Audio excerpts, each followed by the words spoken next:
All right, this is kind of take one. I had turned on the camera for a second there, and it was in portrait mode. And it's been about 2 weeks since I've done anything. I think it's been about that long. It feels like it's been at least that long since I've done anything on the channel. But this is something that, like a lot of things that I do, I've been meaning to do for a while. And and again, in terms of types of video, this one's going to be a bit different. It's something that I haven't done in even a lot longer than that, even a lot longer than a couple of weeks. And what it is, every once in a while, I like to do a video and talk a little bit about Delphi, the hockey, and it's not just for hockey. Delphi is for just about everything, but the hockey and I guess to an extent the sports gaming, replay community over in Delphi. And I'm aware that it gets a bit of a bad rap sometimes, on YouTube and elsewhere in the gaming community, understandably so, like any internet social media site that has enough people on it, that comes not without some people trying to be negative and start stuff as if there aren't enough, problems in everyday life in the real world, right? So you get people sometimes online trying to start stuff. But anyway, there's a lot of positivity as well, I think, to it. I know it's where I got my start, replaying hockey games again after a couple of decades. And among many things that I'm going to share today, part of this gentleman's story actually is that he also, took a break a couple of decades away from it. I was reminded of that just going back through some of his stuff. And so, because I forgot what I was, what I wanted to say next, I think without further ado, I'll just graphically, I didn't really know what to do with this, but as CKY is, he is the star of this video. This is a video for CKY. I think I'm going to call it something like CKY Hockey Replayer Legend or something like that. And because for as much as, like, I have some people sometimes who tell me, like, wow, you play so many hockey games and, you replay so much hockey. And, I've heard that from a few people, but truth be told, I have absolutely nothing on CKY. If you go to Tabletop Sports in Delphi and some of the other Delphi forums as well, like Inside Games or Inside Sports, and I realize that I'm probably going to, it'd be impossible to do this and not, unintentionally omit or leave something out, because again, CKY is really heavily involved in the replay community. He has multiple seasons projects on the go. So anyway, what I've done actually is just copied and pasted a few pages, because not only does he play a lot, but I find his reports, I guess, of games, they're well written, they're concise, so easy and quick to get through. And yeah, I even put a little blurb at the top there, but I've probably missed some of his more, probably in the time since I've printed this, he's gone and played some more games. But anyway, one replay that CKY is doing is for the 66-67 NHL season with Hockey Bones. And I've also made a point to copy and paste some of the little blurbs that he has at the beginnings of his projects. This one was, "Can game cards burn a hole in your pocket? For reasons that are beyond me, I've started another project using Hockey Bones." I thought I'd have the Bones here arena in the background because I wasn't too sure what else to put. But another of many things that I really enjoy and appreciate about CKY is, common ground there. I think fellow Hockey Bonesers, CKY, though like me, he does play other hockey games. He does play a lot of Hockey Bones. I will be playing the full schedule. However, the playoff format will be first versus fourth and second versus third, as it always should have been, right? And I'm coming up to a point in a project or two or three where, again, the NHL historically did it 1 versus 3, 2 versus 4. I find it really hard not to go against the history in that situation. I'm trying to remember actually what I did with the straight 47 replay, and if the NHL even did that in 47, I'll have to double check. But I know, like, through the 60s, for instance, that was done in the NHL, and it was just, well, it's just a shame, in my opinion. Should have been 1 versus 4 and 2 versus 3, like CKY is doing it here. He said, "I won't be stopping any of the other projects. The Bruins will host the Red Wings the season opener." And so just, again, I copied a handful of them, and I know this is just me sitting here reading from paper, and it's something that you can find yourself in Delphi. But if I may, so Toronto 3, Chicago 3, I didn't actually put the date down when this was played. Probably would have played this within the past few few days or so. Maple Leafs lose 2-0 lead, but fight back to get a point when Frank Mahovlich scores with 1:17 to play. Kenny Warren scores twice for Chicago, while Red Kelly has a goal and 2 assists for Toronto. The Leafs struck first when Mahovlich found Kelly, who beat Glenn Hall at 8:07 of the first. The Toronto power play made it 2-0 in the opening seconds of the middle frame when Kelly found Dave Keon, who beat Hall 29 seconds into the period. Warren got Chicago back into the game when he converted a Doug Moen's feed at 3 minutes. Bobby Hull kept up his torrid scoring pace. Hull has like 12 or 13 goals in as many games in this project. Sorry, that's me adding my own thing. That's not what he wrote. I'll read it again. Bobby Hull kept up his torrid scoring pace when he fired home his 12th of the season at 45 seconds, with 45 seconds remaining in the period. Chicago appeared to have struck the winner when Warren hit his second of the game at 15:13. Mahovlich rescued a point for the Leafs when he swooped in from the left to beat Hull at 18:43. Like, he puts you right there. There are a few writers, more than a few really, on Delphi, and I'd include CKY in this category, that I know when I go to post something, I'm like, I wish I could write like that. Like, it's lost in my imagination somewhere. But anyway, and he does 3 stars for every game. I like how everybody does their things a little differently. For some of my projects, I've done stars. Other ones just, I might post a hockey card of somebody who did really well. Everybody's got their own different way of doing things. Again, another thing that, if you get past the negativity and onto the positivity in Delphi, it's there to be found. And then post the records as well, a number of points at each team. And that 67 Chicago team, I know from my own Hockey Bones replaying, that's quite a formidable team. On to 75-76. So another thing too, and of course I'm going to jump back and forth. I've made some notes as well here, but that I'll go through momentarily. But what I would consider to be the wheelhouse of a number of hockey game replayers, especially like 60s and 70s. CKY plays a lot from that era. So here's 75-76 NHL replay. I just put here, I think, part of the blurb, play the entire season. He's doing the entire season. 76, the entire season with Hockey Bones. Because I think some of these others, it's playing certain teams with Hockey Bones and then using the like the box scores, just what automatically or what happened in real life in the other games to supplement the standings and everything like that. But and then, having those intersecting games that he's actually playing out. But anyway, Detroit won Buffalo 4. The French Connection does, and the Red Wings is Rick Martin, and it is Richard Martin. And Rene Robert scored to erase Detroit's lead as the Sabres win their opener. After a scoreless first period, the Red Wings would jump in front when Dan Maloney converted a nice feed from Walt McKechnie at 7:53 of the second. The lead did not last 2 minutes. The Connection combined on a 3-way passing play that Robert finished to tie the game at 9:45. Martin put Buffalo ahead with a power play goal, slamming home his own rebound at 18:26.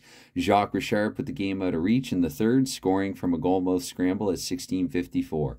Jocelyn Gouvernement hit the empty Detroit net at 19:38. Jim Rutherford was sharp in the Red Wing goal, stopping 28 shots, including testing shots from Gilbert Perreault and Danny Gare. So Rutherford was sharp, but he didn't really have any run support and any help from his team. And relatively early in this project, but again, he's doing the entire season. This is hardcore. 77-78, Hockey Night Replay. I like these ones. He's got a kind of and a sort of. Hockey Night Replay, sort of. Games of interest, fully played. And I like that too, going through a schedule. I remember I did that back in the day with EA Sports NHL 95.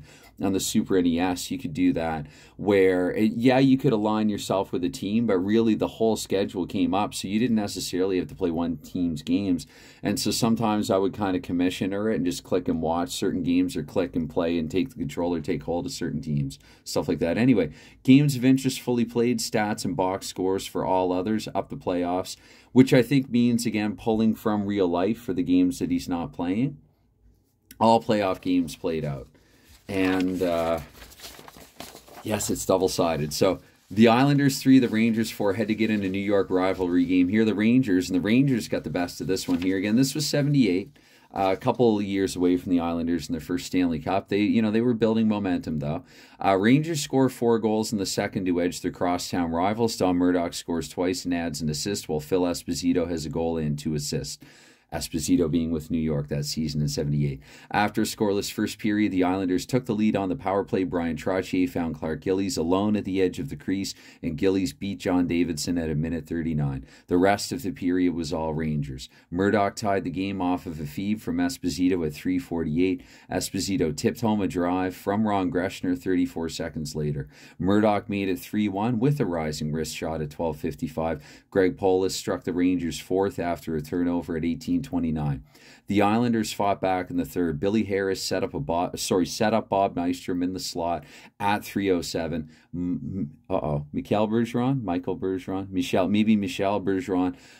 got the Islanders within a goal with the drive from the top of the circle at 6:12. Davidson and the Rangers held firm from there, and the Broadway Blue Shirts had put one over on their hated rivals. And again, 3 stars of the game there, Murdoch, Esposito, and Greschner, the Rangers winning out. And but if you look at the records too, this is a good upset victory that I've captured here for the Rangers, a game below 500 versus, holy smoke, I'm trying to think now, 48 games. This didn't occur to me. I'm just trying to think in terms of winning percentage. I mean, that wouldn't quite put them with the Habs of the season before, who lost only 8 games. But still, when you're 48 into a project here, this puts them on par basically with the best teams in 2022 in the current day, where, like I said, given 70 points, yeah, it says right there, where parity is lessened this season. It's not really there. I've seen that coming for years, I'd like to say, with bad contracts and skirting the cap and such. But anyway, back to the 70s and away from the 2020s. So elsewhere, so these are the games I'm pretty sure that CKY would not play out and would just pull from the actual score, the game score that day, and using those in play. So standings and teams that would be affected slightly by the games that CKY has chosen to play out. Boston won Buffalo 5, so another big Sabres win here as well. Swamp the Bruins, like the way this one starts out, in a top of the division clash. So 2 teams that showed up, 2 contending teams. Buffalo made, you'd think it would be close. Buffalo made it look otherwise. From the Memorial Auditorium, I can just see Rick Jenneret doing this one. The play of the French Connection is decisive as Gilbert Perreault and Richard, actually, I don't know in 78 if he would have, but Richard Martin. That's the thing. I couldn't pick between these two, so for whatever reason I chose them too. I might as well read both of them out. Rene Robert records 3 assists. Robert set up Perreault for the game's first goal at 4:23 of the first. Martin converted a Robert pass with the Sabres on the power play at 18:54, and Buffalo took the 2-0 lead into the second. Perreault notched a second when he ripped a cross-ice pass from Jocelyn Gouvernement. There he is again. Past Jerry Cheevers at 4:03 of the second. That's right, Cheevers did come back to Boston in the late 70s. Gary McAdam blew it off the left wing to make it 4-0 at 6:31. Wayne Cashman got Boston on the board at 1:57 of the third. Martin wired a shot from the left circle home at 5 minutes to close out the scoring. Again, Buffalo across the board there for the Stars. And then, as if he didn't already have enough going on, CKY started a 93-94 Hockey Night in Canada specific project. I almost feel like humming out the tune badly, but I'm not going to. And not the current one either, but okay, enough of that.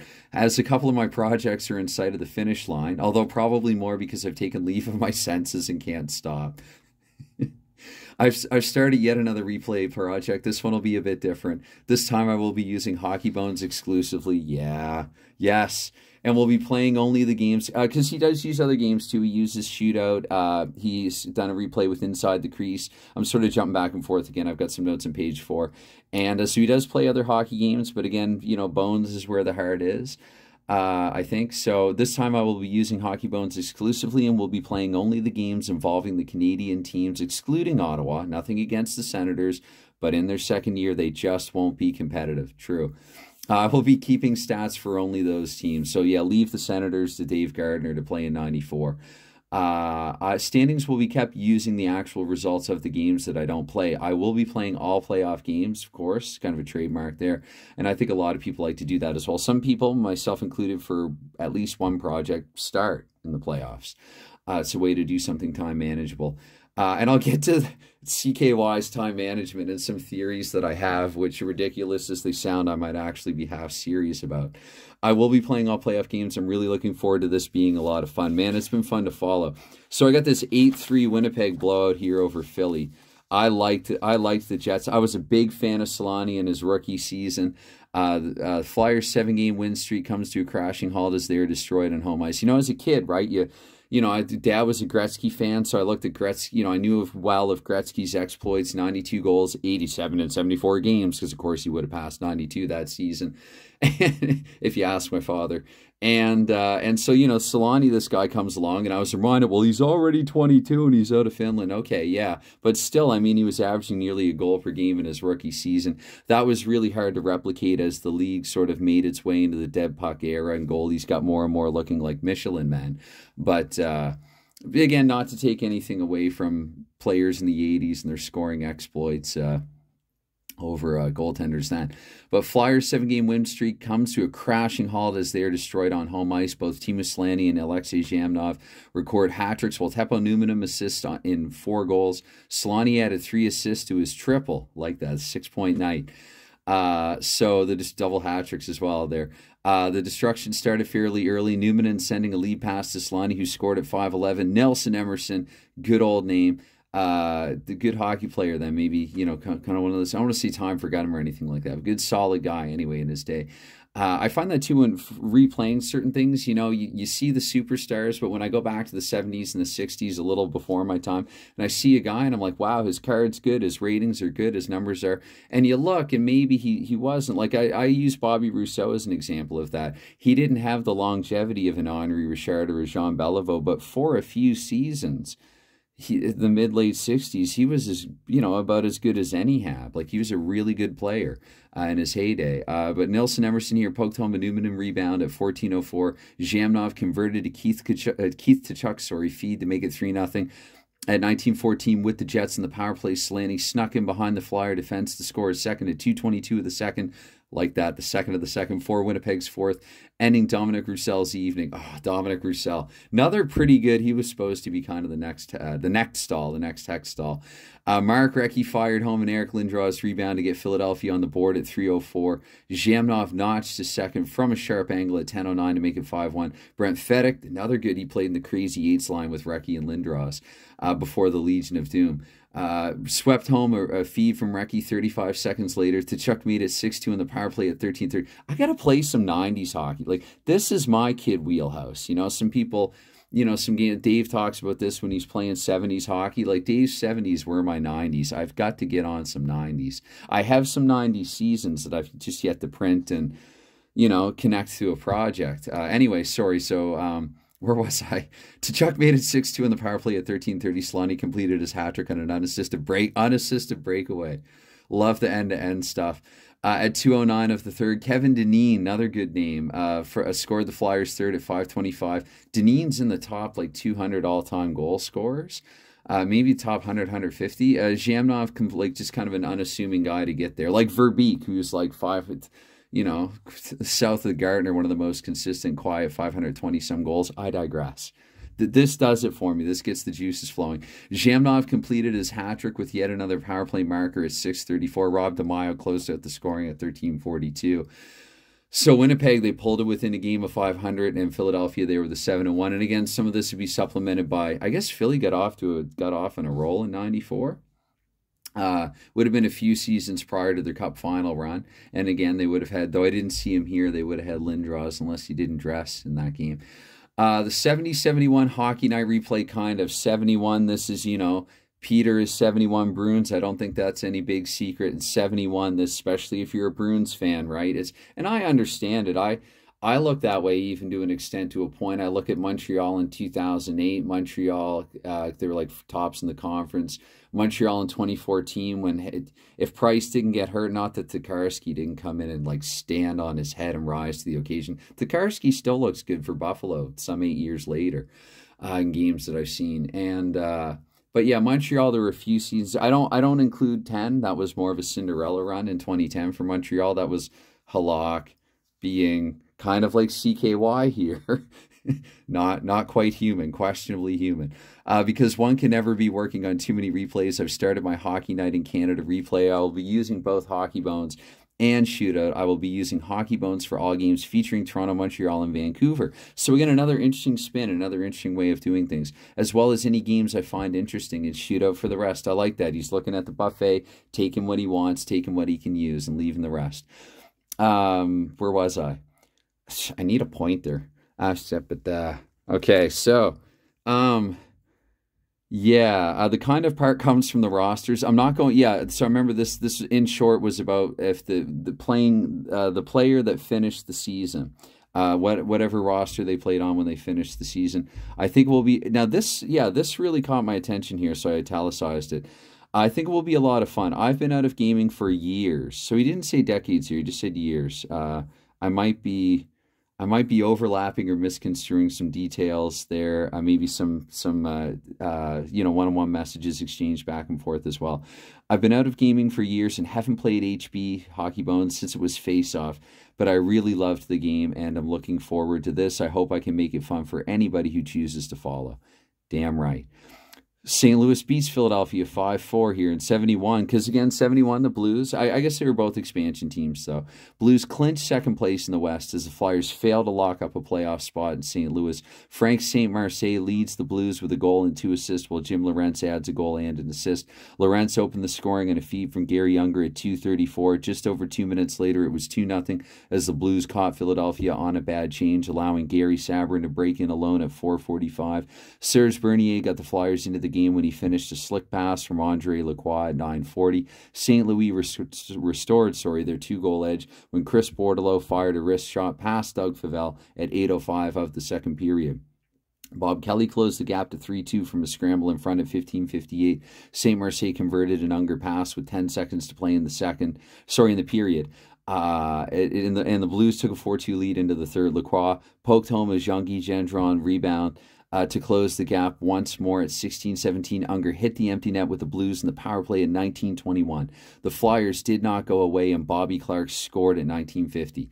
What a game. Right, I just see it, in 10 seconds to go, and Philadelphia, shoulders up, muscled out on the game's final face-off or whatever, trying to power their way back, get that final marker, get that game-tying goal with 10 seconds to play, but it wasn't... it didn't happen here, but 3 stars there once again, and some other. Oh, and I put a quickie here. Toronto Tampa Bay. This one played, and yes, not human. Just I know it's my notes there are silly, but it's just as a reminder of little things that I wanted to talk about and try. Anyway, I'll try to connect that. I'm a little embarrassed about some of my own dorky notes that I've made here. Maple Leafs eke out a win despite a big night from former Leaf Darren Pupa. Pupa's 31 saves are not enough. This is from 94. As the second period goal by Mike Gardner, was the winner, Jamie McCown gave Toronto an early lead when he jumped up and fired home a Sylvain Lefebvre rebound at 3-0. Jamie McCown with an underrated facial hair game in the day. Go look at some old hockey cards of McCown. Peter Klima, a good curly mullet, tied the game when he blew a drive past Felix Potvin, the Cat, at 9:58. Gardner won it in the second when he was set up at the doorstep by Doug Gilmour. Pupa kept it close, but Toronto shut the Lightning down with relative ease to get back to 500.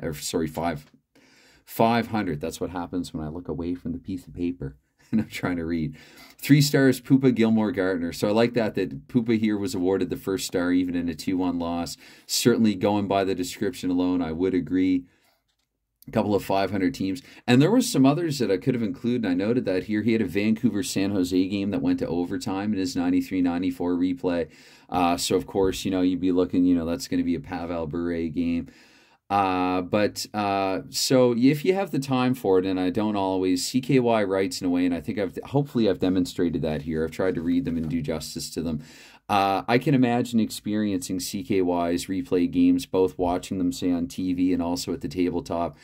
And I mentioned this again, but I'm going to bears repeating here. It's a jolt or dose of the era, first of all. An era that, again, tends to be in the wheelhouse of any hockey replayer, myself included, to an extent, because, again, it's a little before my time. But I mentioned this actually in a Dave stream a little earlier. I think what it is for me, some history buffs get into medieval England or the Renaissance or, a past war or what have you. For me, I think my being a history buff is, at least these days anyway, because one only has so much time for so much. And I was going to say off the top as well that I've been into other hobbies that have had nothing to do with hockey, so I won't talk about them any further here, but it happens sometimes. And I tend, when I get interested in something and I get the itch and I get involved, just sometimes I just overdo it. I go all in. And so for the past couple of weeks, I've just been pursuing other things with my hobby time, which is limited, away from hockey. But, and again, I'm not playing anything here either. I wanted to come back and talk about CKY. I've been meaning to for a little while now. So familiar names in a variety of seasons from the era. So yeah, the Wheelhouse of Many Hockey replay gamer, myself just being a bit of a history buff for 60s and 70s hockey. I mean, I grew up, my father had boxes full of hockey books as well that I would go through from the 60s and 70s. And not always just necessarily on one team either. He had some full league books, some Toronto books, Philly books, Boston books, anything that was, you know, interesting in that era that I read like decades ago, you know, as a kid. I've been told that I play a lot, yeah, that I play a lot of tabletop hockey, though not recently, and I have nothing. This is understating it. I have nothing. CKY is the guy when it comes to hockey replaying. I have joked with CKY that I do imagine him being like a bionic, like secretly like a half, you know, a cyborg, bionic, robotic octopus type creature. And by what I mean by that is, in order for this guy to fit all the replaying in, he's got to have robotic, like octopus, 3rd, 4th, 5th, 6th, 7th, and 8th arms, just going at all times. I imagine CKY cooking breakfast, and as he's, you know, frying some eggs and bacon or whatever, what have you, the bionic arm is rolling some dice. He's got another one penciling in scores, and another sorting out lines, you know, shuffling cards or whatnot, you know, if it's a shootout, the game that he's replaying. So I don't know, maybe it's amusing or funny only to me, but when you see the amount of hockey that CKY replays, you got to wonder, like, is there a 3rd, 4th, 5th arm and so on doing this stuff? Penciling in scores as he goes about his day, cooking breakfast and whatnot. CKY is a Leafs fan, though you'd hardly know it. Again, he plays around the horn across the league, and he's a hockey boneser at heart. I said that already.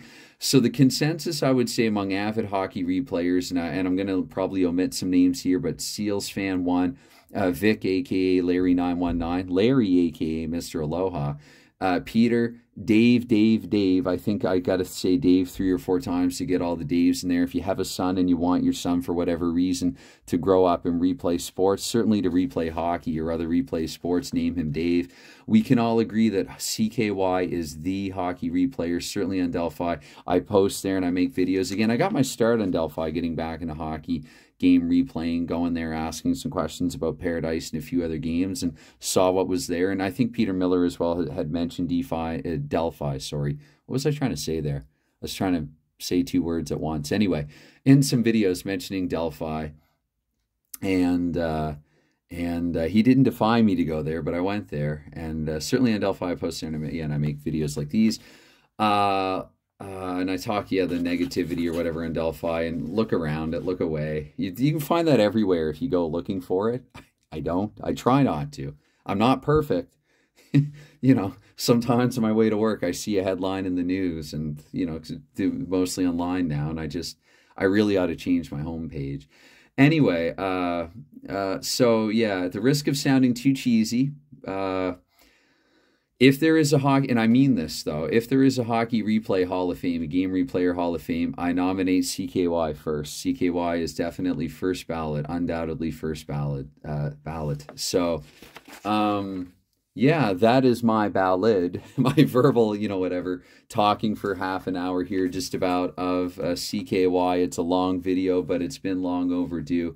Just wanted to, you know, I've done a couple of things like this in the past, read out a Mr. Aloha replay, talked about T. Liz's project, which I'm now sort of, can't really say emulating. He did a different season, but I've taken it upon myself just to play out the full schedule on the exact day that it's played. I know a lot of people will play out full season schedules, but I really like the idea of playing the game on the exact day that it was played in history. Taking liberties with time zones, being over here in the so far west, they call it the east again. So anyway, again, it's been a little while. I noticed I gained a couple subscribers over that time. It's like, so the message here is don't do videos. And, you know, whereas now that I've done one, probably someone will go and unsubscribe just to be smart.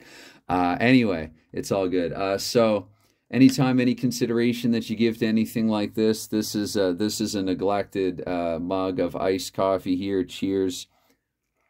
Have a little drink to that. And cheers to CKY, because I know, certainly, and I will link in the description to this video to CKY's replays. I'll try to get them all in there. It's going to be difficult to fit them all in there. There is a character limit. I'm exaggerating, but not by a whole lot. I should be able to fit them all in. But if you are CKY, or if you're also someone who follows CKY's replays on Delphi, and if there's one that I've left out, neglected to include, omitted, or whatever, please let me know so I can amend that, and I can include it in the description to this video. And again, if you are a hockey replayer, or if you're just somebody who you're interested in again, 60s and 70s hockey, though CKY does have the 90s replay going as well, I would encourage you to go and check them out. Get the juices flowing. Sometimes, like when I'm getting ready to post something that I'm replaying, you know, I've got to click whether it's right before the fact or right after the fact, and, you know, go and look at CKY stuff, and it's inspiration for me. So again, cheers, thanks, and CKY, cheers to you, good sir. All right, bye for now.